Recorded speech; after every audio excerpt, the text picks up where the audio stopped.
श्री सीता जी के जीवन में केवल दो ही प्रसंग हैं, जहां गोस्वामी तुलसीदास जी ने उनके चमत्कारों का वर्णन किया है। और आश्चर्य ये है कि वे दोनों चमत्कार दिखावे के लिए नहीं, केवल सेवा के लिए थे। पहला प्रसंग, जब अयोध्या से जनकपुर बारात पहुंची। भारत का सर्वश्रेष्ठ राज्य, विशाल और भव्य बारात। राजा जनक ने सुंदर व्यवस्था की थी, पर श्री सीता जी के हृदय में एक ही चिंता थी, कहीं अयोध्या से आए किसी अतिथि को किसी भी प्रकार की कमी न लगे। तुलसीदास जी लिखते हैं, जानी सिया बारातपुर आई, कछु निज महिमा प्रगति जनाई। श्री सीता जी ने सिद्धियों को स्मरण कर बुलाया और आदेश दिया, मेरे प्रभु के साथ जो आए हैं उनके सुख में कोई न्यूनता न हो। सिद्धियां जनवास में पहुंची, स्वर्ग के समान वैभव और सुख की व्यवस्था हुई। पर विचित्र बात ये थी, किसी ने ये चमत्कार देखा ही नहीं।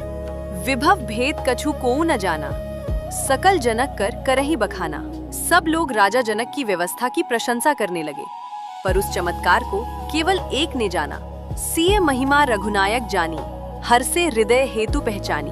भगवान श्री राम मुस्कुरा उठे, क्योंकि उन्हें समझ आ गया, सीता को चमत्कार दिखाने का नहीं, सेवा करने का आनंद है। दूसरा प्रसंग आता है अयोध्या कांड में, जब श्री भरत माताओं के साथ चित्रकूट पहुँचे। श्री राम ने वन जाते समय सीता जी से कहा था, एहि ते अधिक धर्म नहीं दूजा, सादर सास ससुर पद पूजा। पर सीता जी साथ आईं और उनके मन में एक ही संकोच रहा, कहीं माताओं को ये न लगे कि मैंने उनकी सेवा को महत्व नहीं दिया।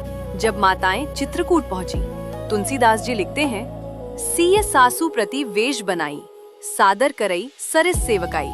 जितनी सासुएं थी उतने ही रूप श्री सीता जी ने धारण कर लिए, और प्रत्येक माता की सेवा में ऐसे लगी कि हरेक को लगा, सीता तो केवल मेरी ही सेवा कर रही हैं। ये है श्री सीता जी के दो चमत्कार, और इन दोनों की एक ही विशेषता है, चमत्कार शक्ति के प्रदर्शन के लिए नहीं, बल्कि सेवा की भावना से उत्पन्न हुए।